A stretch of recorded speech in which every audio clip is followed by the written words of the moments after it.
vous embarquer au moment où nous sommes dans une série de messages qui, pour nous, semblent essentiels. On parle de Pâques, une invitation qui nous est lancée par Jésus.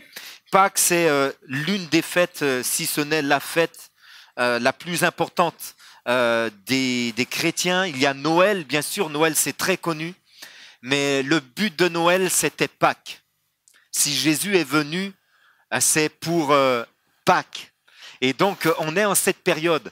Et bien sûr dans notre société qui est déchristianisée et qui est voilà, tournée vers la consommation, le consumérisme, Pâques a complètement été dénaturé. Pour beaucoup de gens, Pâques, c'est le petit lapin de Pâques, c'est le chocolat, c'est l'agneau qu'on va manger, et tout ça, c'est bien, il n'y a pas de souci. Hein. Si vous voulez m'offrir des petits chocolats à Pâques, je serai heureux. Hein. Pas de souci, c'était pas une demande. Hein. Mais c'est pas ça le sens de Pâques, c'est beaucoup plus profond et beaucoup plus spirituel que ça, bien évidemment.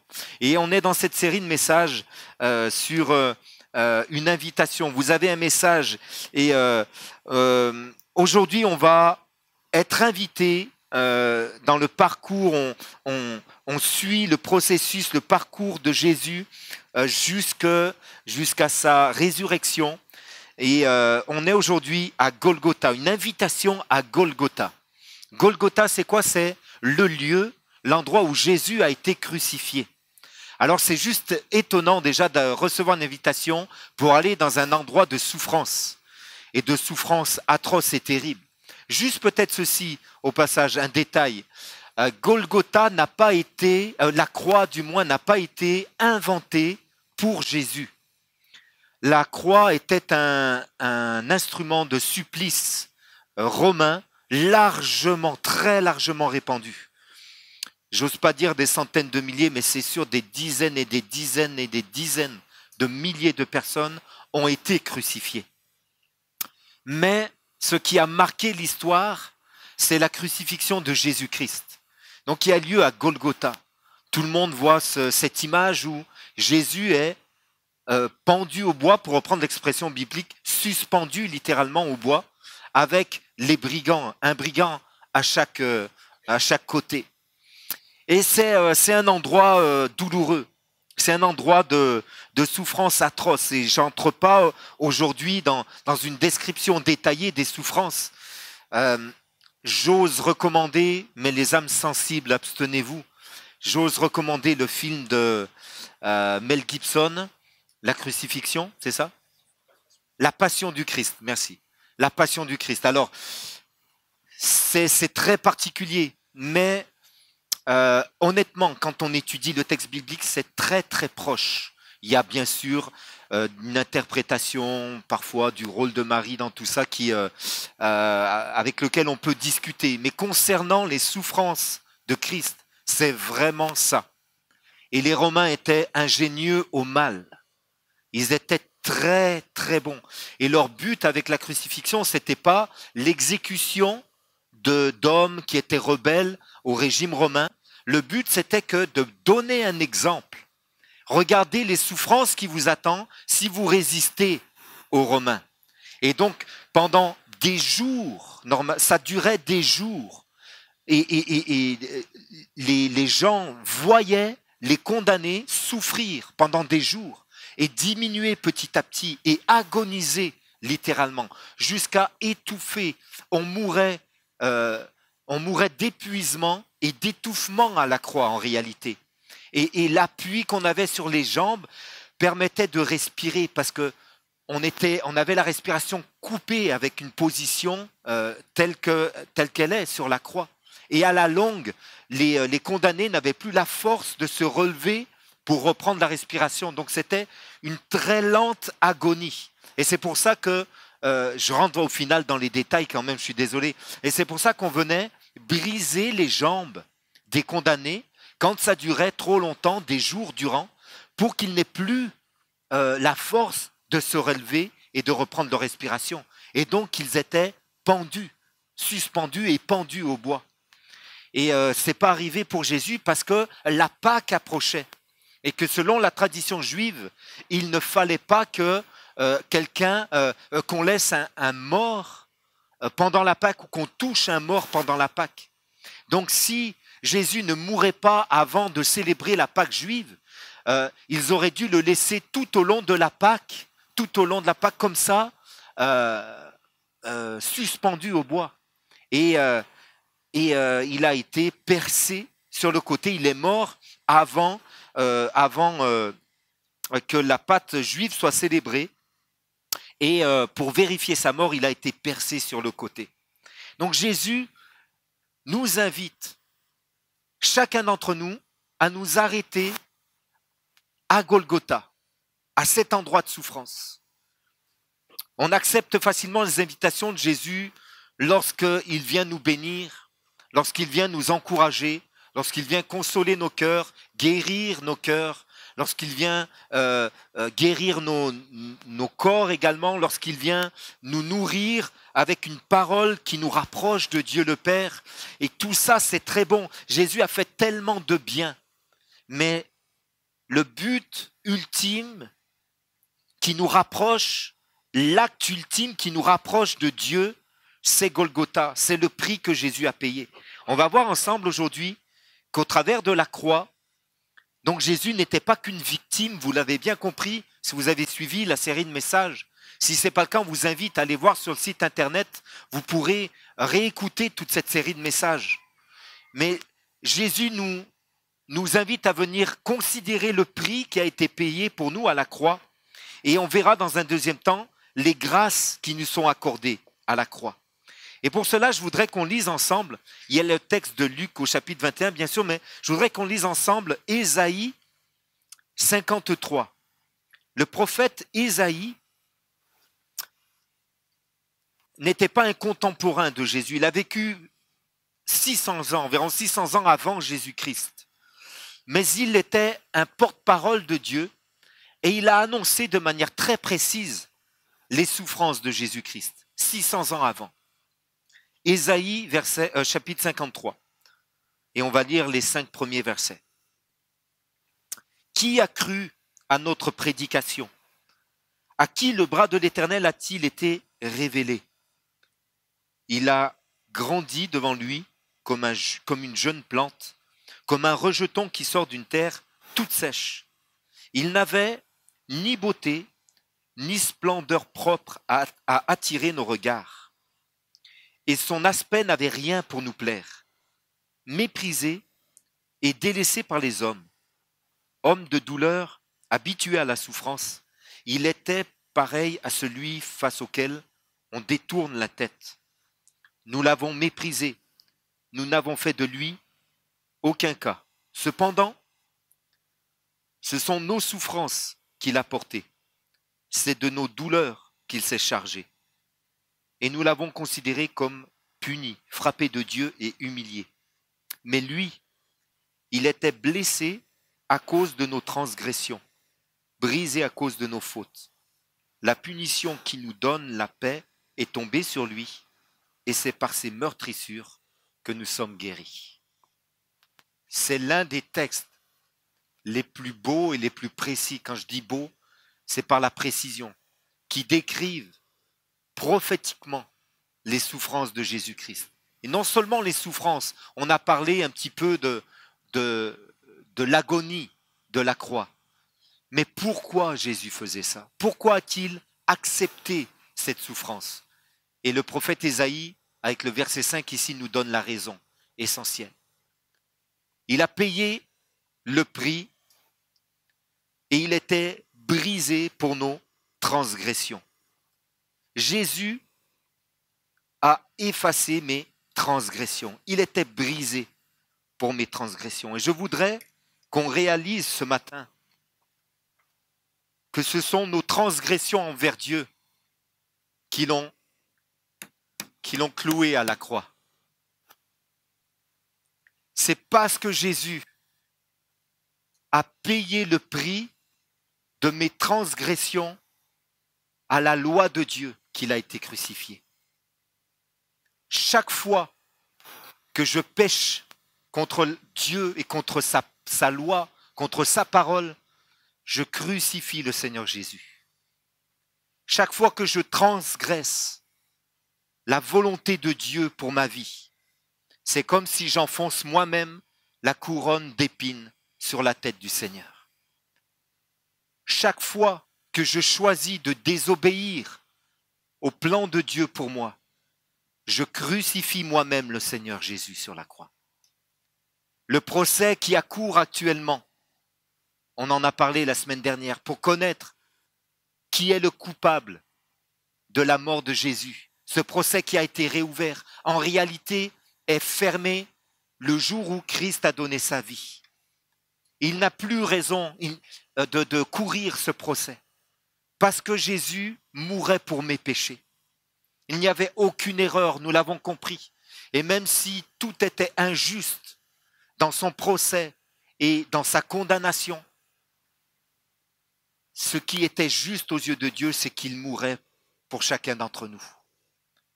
Car Dieu a tant aimé le monde qu'il a donné son Fils unique, afin que celui qui croit en lui ne meure pas, mais qu'il ait la vie éternelle.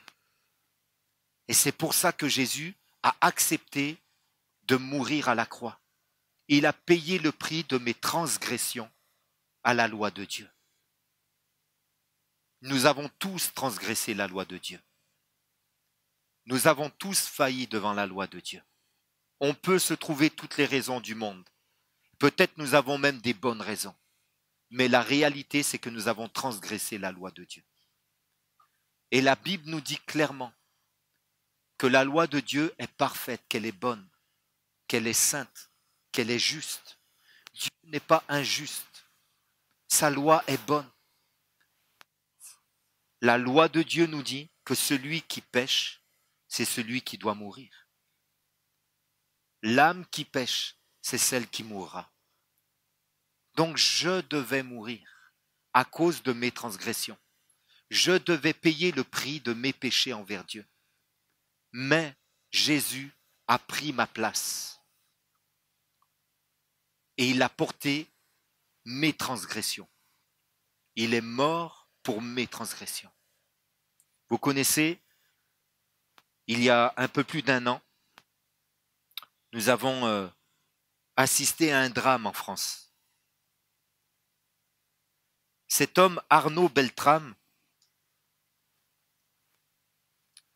a donné sa vie pour sauver une femme qui était captive par des terroristes. C'était, je crois, dans le sud-ouest, une petite ville, un supermarché. Elle était là, elle faisait ses courses normalement. Et voilà que des terroristes entrent et elle est prise en otage. Et cet homme était le gendarme en charge de l'opération. Il a essayé de négocier avec les terroristes, et puis en échange de sa vie, en échange d'être pris en otage lui, il a demandé à ce que cette femme soit libérée. Aujourd'hui, cette femme vit grâce au sacrifice de cet homme. Cet homme a fini par mourir entre les mains des terroristes, mais il a sauvé la vie d'une femme. Il a certainement sauvé la vie d'une famille. Mais sa famille, à lui, il l'a perdue. C'est juste un drame. Il y a 1 an de ça arrivait. On ne sait pas ce qui s'est passé dans la tête de cet homme. Son acte de bravoure a été salué. Il a été médaillé pour ça, pour son sacrifice. Mais j'imagine facilement que lorsqu'il a négocié avec les terroristes, lorsqu'il a permis que cette femme soit sauvée et qu'en échange, sa vie soit gardée en otage, j'imagine qu'il se disait, il y aura un moyen de s'en sortir. Il était bien conscient des risques qu'il encourait. Il savait qu'il risquait sa vie, mais je pense qu'il se disait, j'ai encore un moyen de sauver ma vie peut-être. Peut-être que de l'intérieur, je vais pouvoir maîtriser quelque chose que je ne peux pas maîtriser de l'extérieur. J'aurais au moins sauvé une vie Et peut-être que de l'intérieur, je vais pouvoir en sauver d'autres. Il avait anticipé le fait qu'il pourrait mourir, mais j'imagine aisément qu'il se disait que on va s'en sortir, ça va aller. La grande différence avec Jésus, c'est que Jésus, lui, était bien conscient qu'il n'y avait pas d'autre moyen qu'il meure pour nos péchés. Il n'y avait pas d'autre solution. Depuis Gethsémané, ce moment où il a accepté de plier sa volonté à la volonté de Dieu, depuis ce moment où il a dit, Seigneur, si cette coupe de souffrance, si cette coupe de péché, si cette coupe de condamnation pouvait s'éloigner de moi, mais non pas ce que je veux, mais ce que tu veux. Depuis le moment où il a accepté de boire cette coupe de souffrance et de douleur, il était condamné à mourir. Il n'y avait pas d'autre issue. Il n'y avait pas d'autre solution. Il n'y avait pas d'autre solution pour que vous et moi soyons sauvés, que Jésus paye le prix de nos transgressions. Il n'y avait pas d'autre moyen. C'est vous et c'est moi qui avons crucifié le Seigneur. Ce sont nos crimes. Quelqu'un va dire, je ne suis pas un criminel. Mais chaque fois que tu transgresses la loi de Dieu, chaque fois que tu méprises le Seigneur, chaque fois que tu ignores la volonté de Dieu, tu es comme un criminel devant Dieu. C'est difficile de dire ça. Devant la loi de Dieu, devant la justice de Dieu, nous sommes coupables. Il y a cet homme dans la Bible, le fils prodigue, qui a bien compris ça. Et qui, lorsque il a choisi de rejeter son héritage, enfin sa famille, lorsqu'il a choisi de vivre sa propre vie, de quitter la maison, il a pris sa part d'héritage, il a tout dilapidé. Il est revenu et il a eu bien conscience que quand il était au fond du gouffre, il s'est dit, je retournerai à la maison de mon père, celui que j'ai renié, celui que j'ai considéré comme mort, celui que j'ai rejeté volontairement. Je retournerai vers lui et je lui dirai, Père, j'ai péché contre le ciel et contre toi. Je suis plus digne d'être appelé ton enfant, ton fils, mais traite-moi au moins comme l'un de tes serviteurs. Et on sait par l'histoire que le père qui l'attendait n'a pas voulu le traiter comme un serviteur, il l'a traité comme un fils. Il l'a restauré pleinement. Mais j'ai péché contre le ciel et j'ai péché contre toi. Le prix que Jésus a payé, c'est le prix de mes transgressions et c'est le prix également de mes injustices. C'est le prix de mes iniquités. Il a payé le prix pour ça.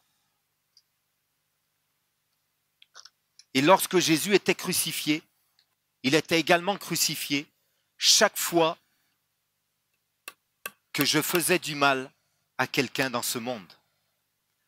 Parce que j'ai transgressé la loi de Dieu, ça c'est sûr.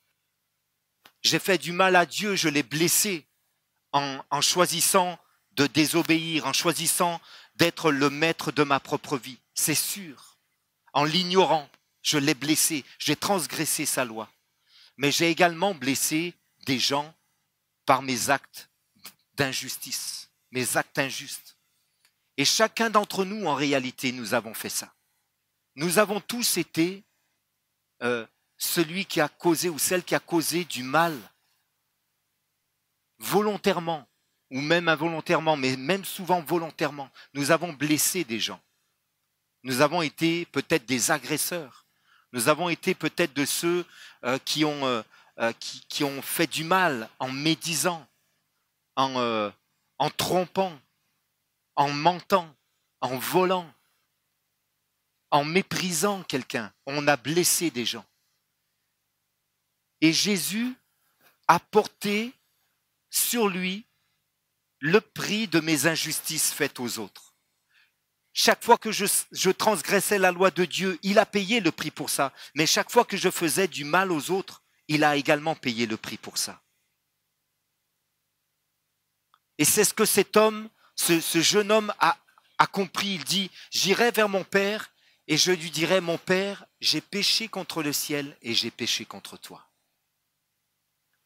Tu peux être conscient que Dieu est capable de peut-être restaurer quelque chose en toi, si tu as péché contre lui, mais peut-être tu te sens complètement étranger et tu dis comment est-ce que Dieu va pouvoir pardonner un acte que j'ai fait et qui a blessé quelqu'un d'autre? Que j'ai transgressé la loi de Dieu, mais que j'ai fait du mal à quelqu'un, comment est-ce que Dieu peut tenir ça en compte? Comment est-ce qu'il peut m'aider dans cette situation? Tu te sens peut-être comme enfermé. Mais le Seigneur nous dit ce matin qu'il a payé le prix de nos injustices. Il était blessé pour nos péchés, il était meurtri pour nos injustices, pour nos iniquités. Il fallait que les fautes que nous avons commises envers d'autres personnes soient également payées parce que c'est un péché devant Dieu. Ce n'est pas un péché envers Dieu, mais c'est un péché devant Dieu. Et Jésus a payé ce prix également. Il a payé le prix de mes injustices. Il fallait qu'il soit crucifié à cause de mes injustices. Et il a pris sur lui également ma condamnation. Il était blessé pour nos péchés, meurtri pour nos iniquités. Et le châtiment qui nous donne la paix aujourd'hui est tombé sur lui. Il fallait que Jésus soit crucifié afin d'être condamné à ma place. Et c'est comme ça qu'il a été cloué. Il a été condamné à ma place. Le jugement qui devait tomber sur moi est tombé sur lui. Et on doit réaliser que Jésus était le seul qui pouvait porter cette condamnation. Le seul qui pouvait, devant Dieu, dire « Ne punis pas Tony à cause de ses péchés, mais je vais me livrer à sa place. » Le livre des Hébreux dans le Nouveau Testament nous parle de ce moment où Jésus s'est donné lui-même à Dieu. C'était avant même que vous et moi soyons venus à la vie. Avant même que le monde soit créé. Alors que Dieu savait parfaitement que par notre libre arbitre, on refuserait de se placer sous sa protection et sous sa loi. De se placer sous sa bénédiction.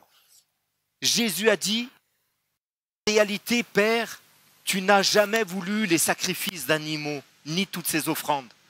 Mais voici, je viens pour faire ta volonté. Et tu m'as formé un corps, afin que ceux qui commettent des péchés ne soient pas condamnés, mais que je sois condamné à leur place. Comme cet homme qui, peut-être, avec une part de conscience, mais en espérant autre chose, au final, a donné sa vie pour que cette femme qui était dans cette prise d'otage soit sauvée. Jésus a porté ma condamnation à la croix. Jésus a tout subi également afin que je sois restauré. Il était blessé pour nos péchés, meurtri pour nos iniquités. Le châtiment de ma condamnation a été porté et c'est par ces meurtrissures que je suis guéri. Aujourd'hui, pour réparer les fautes, il fallait que la justice de Dieu soit accomplie. C'est pas possible que je sois guéri si le péché n'est pas traité. C'est impossible. Oui, Dieu est bon, mais Dieu est bon parce qu'il a traité le péché. Il ne pouvait pas laisser, Romain dit, il ne pouvait pas laisser les péchés impunis. Mais il a permis que Christ soit puni pour nos péchés. Et ainsi, aujourd'hui, nous avons le moyen d'être restaurés. C'est comme si vous prenez un condamné à cause d'une faute. La justice dit, celui qui a commis une faute doit être jugé pour sa faute. Seriez-vous d'accord que quelqu'un ne soit pas reconnu coupable et qu'on lui fasse quand même grâce? Ça existe la grâce présidentielle, n'est-ce pas? Ça existait, en tout cas. Je crois que je sais plus, en tout cas. Mais c'est rare. On ne peut pas gracier quelqu'un et lui enlever le fait qu'il a été coupable. on va pouvoir gracier quelqu'un, mais reconnaître qu'il a été coupable. Sinon, la justice n'est plus une justice. On ne peut pas effacer la dette sans reconnaître que la dette a besoin d'être payée. Alors peut-être on peut faire grâce, ça arrive très rarement dans ce monde, mais on reconnaît la culpabilité. La restauration à laquelle nous avons part ne pouvait pas avoir lieu dans nos vies. Rien ne pouvait changer dans nos vies si Jésus ne payait pas le prix. C'est pas possible que tu changes si le péché n'est pas traité dans ta vie. Et Jésus est venu pour ça. C'est ça la bonne nouvelle. C'est triste Golgotha, c'est triste les souffrances. Mais ici on voit que Jésus rétablit la relation entre Dieu et l'homme.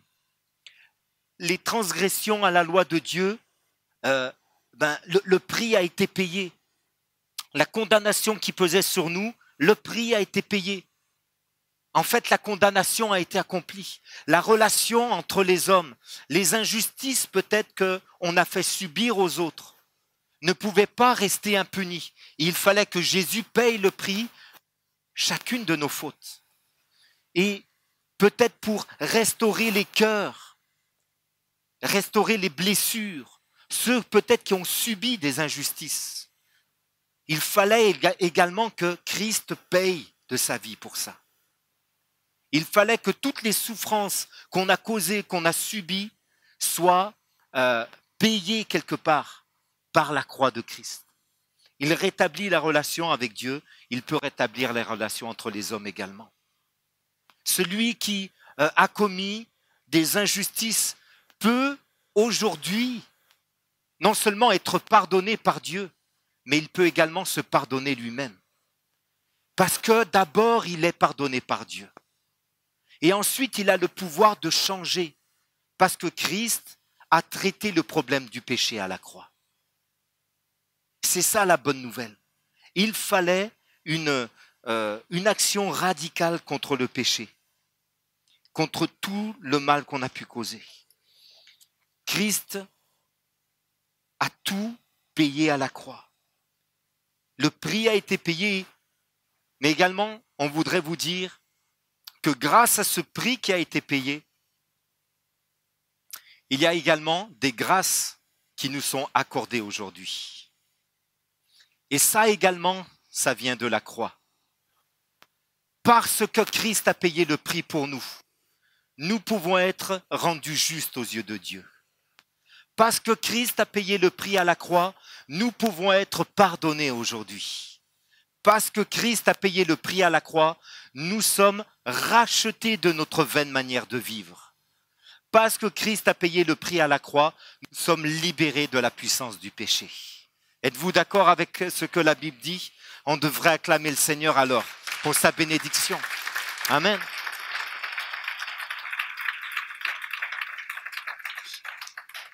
L'apôtre Paul dit aux Corinthiens, j'ai pas retrouvé, j'ai pensé à ce texte tout à l'heure pendant le message, mais il dit quelque chose comme vous étiez comme des criminels, vous étiez comme des meurtriers, vous étiez parmi de ceux que le monde condamne, mais vous avez été rachetés, mais vous avez été pardonnés et vous avez été justifiés par le sang de Jésus-Christ. Amen. Il y a les mets de Dieu qui viennent dans nos vies. Il y a les mets de Dieu parce que Christ a payé le prix pour nous. Et ça nous ouvre les portes de la grâce. Ça nous ouvre les portes de la bénédiction de Dieu. Mais il faut qu'on réalise ce matin qu'on ne peut pas accéder à la grâce de Dieu sans considérer le prix que Jésus a payé. Parce que c'est quand on considère le prix que Jésus a payé qu'on peut saisir les grâces que Dieu veut nous accorder. Elles s'obtiennent par la foi. Et ça, c'est notre part. Ça, c'est la part de l'homme. La part de l'homme, c'est de saisir ce que Jésus a accompli. et le saisir par la foi et de dire, parce que tu as payé le prix pour moi, aujourd'hui je peux goûter à la liberté. Aujourd'hui je suis racheté de ma vaine manière de vivre. Aujourd'hui je suis pardonné de Dieu. Je peux me pardonner également, parce que si Dieu m'a pardonné, je peux me pardonner. Je suis rendu juste aux yeux de Dieu. Je ne suis plus sous la condamnation. Il n'y a maintenant aucune condamnation pour ceux qui sont en Jésus-Christ. Amen. Amen. C'est ça la parole de Dieu. Dieu a tant aimé le monde qu'il a donné son Fils unique afin que quiconque croit en lui. L'amour de Dieu est le même pour tous les hommes. L'amour de Dieu est universel. Je pense à ce livre, lorsque je préparais ce message, je pensais à ce livre, je crois que c'est un auteur du 19e siècle ou début du 20e, Austin Sparks, et c'est un livre que j'ai découvert lorsque j'étais à l'école biblique, et le titre du livre, rien que le titre était interpellant, il s'appelle Le rôle central et universel de la croix. C'est Golgotha, c'est ce rendez-vous, c'est cette invitation qui vous est adressée aujourd'hui, où tout peut changer. C'est le point pivot de votre vie. Ça peut être un point tournant radical pour votre vie. Tu penses qu'il n'y a pas moyen de changer de vie. Et l'amour de Dieu qui a été prouvé pour toi à la croix te dit, si tu viens à Golgotha, si tu viens au pied de la croix, tu peux recevoir une vie nouvelle en Jésus-Christ. Tu peux être pardonné de tes péchés. Tu peux être rendu juste aux yeux de Dieu. Tu peux être libéré de la puissance du péché. Et c'est là que tout se joue. Et il nous faut venir à la croix. C'est le rôle central et universel. Que l'on soit africain, asiatique, européen, américain, peu importe, que l'on vive aujourd'hui ou dans 20 ans, ou dans 100 ans, ou 500 ans, si le Seigneur n'est pas revenu, la croix restera toujours l'endroit où les hommes peuvent être pardonnés, où les hommes peuvent changer de vie, où les hommes peuvent être libérés et rendus justes devant Dieu. Il n'y aura jamais d'autre moyen. Amen. C'est le rôle central de la croix. Ça passe par la croix. Par le sang de Jésus-Christ, je suis justifié. Par le sang de Jésus, je suis pardonné. Par le prix que Jésus a payé, je suis libéré. Par la rançon qui a été payée, qui a été versée pour moi, je suis racheté. J'ai droit à cette vie nouvelle. Mais ce droit, c'est une grâce parce que quelqu'un a payé le prix à ma place. Comprenez, l'amour de Dieu, c'est un cadeau pour nous. Mais quelqu'un a payé le prix du cadeau.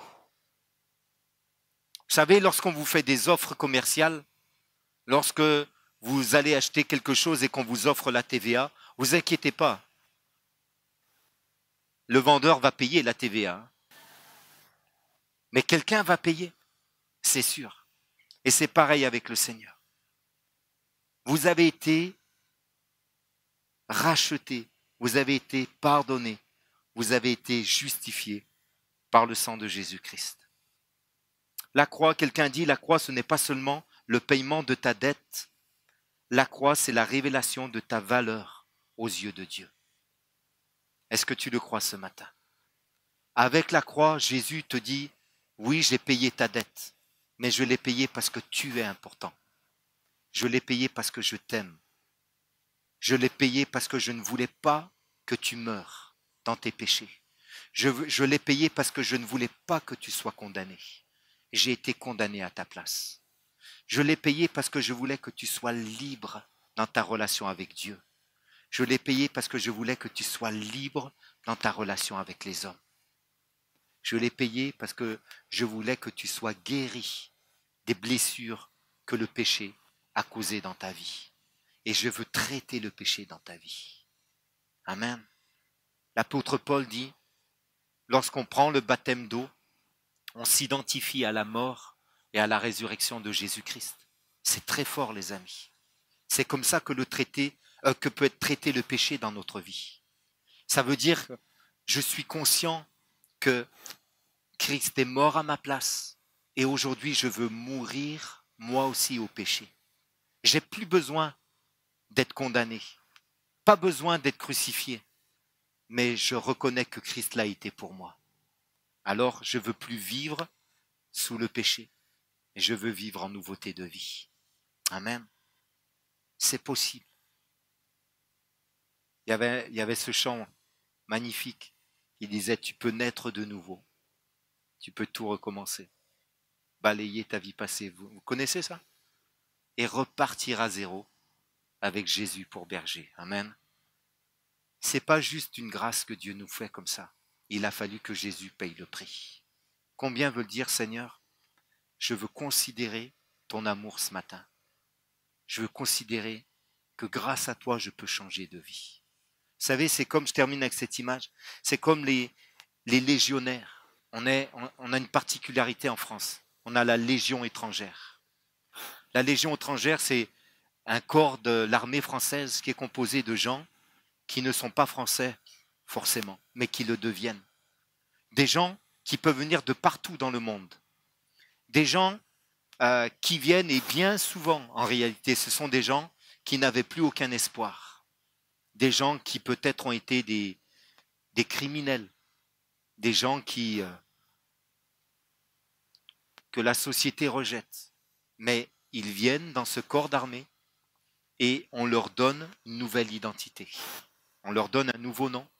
Ils découvrent une nouvelle famille et ils entrent dans une nouvelle mission de vie. Où on oublie leur passé.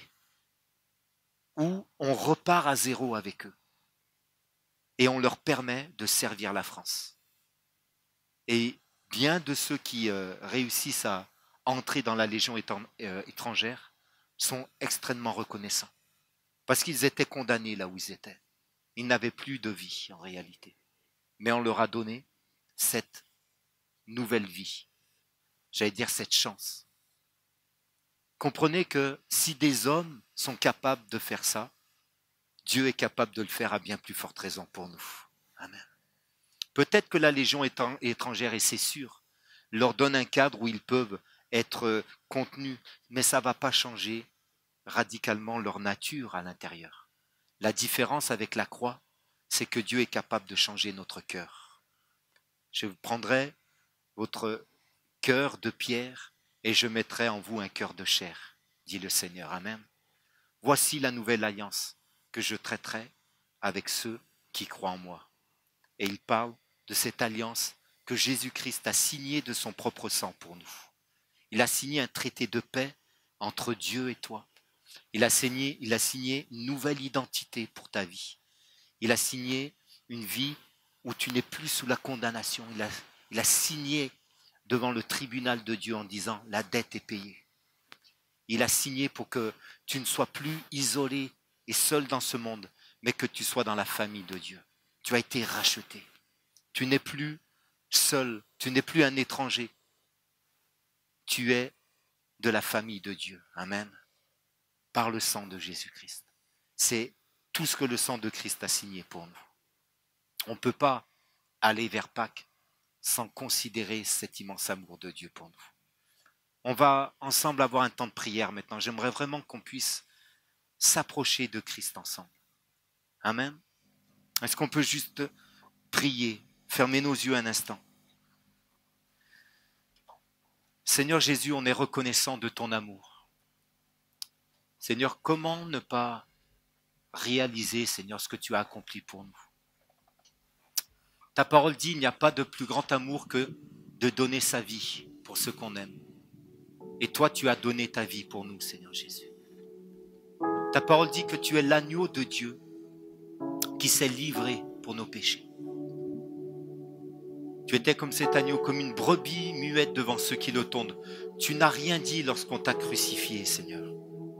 Tu n'as rien dit aux Juifs qui t'ont livré, qui t'ont condamné faussement, injustement. Tu n'as rien dit devant les soldats romains qui se sont moqués de toi, qui t'ont fouetté, qui t'ont couronné d'épines. Tu n'as rien dit, Seigneur, lorsque on t'a crucifié sur ce bois de la croix. Seigneur, tu n'as rien dit parce que tu pensais à chacun d'entre nous. Tu pensais à ce moment où on aurait besoin de s'approcher de toi pour recevoir le pardon. Tu penses à ce moment, aujourd'hui on aurait besoin de changer de vie, d'être racheté. Tu pensais, Seigneur, à cette relation que tu voulais rétablir entre nous et Dieu le Père. Tu pensais, Seigneur, à ce problème du péché dans notre vie, qu'on ne peut pas régler par nous-mêmes, mais qu'il fallait que tu règles par toi-même, Seigneur. Seigneur, merci parce que dans tous ces aspects, tout a été accompli à la croix, Seigneur. Et on ne veut pas, Seigneur, passer à côté de la croix aujourd'hui. Seigneur, pardon. Pardon chaque fois qu'on méprise la croix, chaque fois qu'on méprise ta parole, chaque fois qu'on choisit, Seigneur, de désobéir. Seigneur, on veut s'approcher de toi avec humilité aujourd'hui. Seigneur, si tu as tout payé, si tu nous tends les bras aujourd'hui, comme le Fils prodigue, c'est à nous de revenir à toi. Et je prie en ce moment avec l'Église, je prie pour que plusieurs personnes viennent à la repentance aujourd'hui. C'est-à-dire, Seigneur, qu'ils changent de chemin et qu'ils viennent à Golgotha. Seigneur, alors qu'ils reçoivent cette invitation ce matin, je prie pour qu'ils s'agenouillent devant toi, devant la croix, Seigneur. La croix est toujours dressée. Ce que tu as accompli est toujours d'actualité, Seigneur. Et tu nous invites toujours à venir à toi, à tes pieds, au pied de la croix, et à considérer ton amour pour nous, Seigneur. Non, Seigneur, tu n'as pas payé ce prix pour qu'on le méprise. Mais aujourd'hui, on veut être reconnaissant, on veut être humble, Seigneur. Et on veut te dire, on a confiance dans ton amour. Merci pour la grâce accordée. Et surtout, merci pour le prix payé, Seigneur. Je prie, Seigneur, que tu nous appelles toi-même en ce moment, Seigneur. Je vais vous inviter, l'Église entière. Est-ce qu'on peut se lever un instant, s'il vous plaît?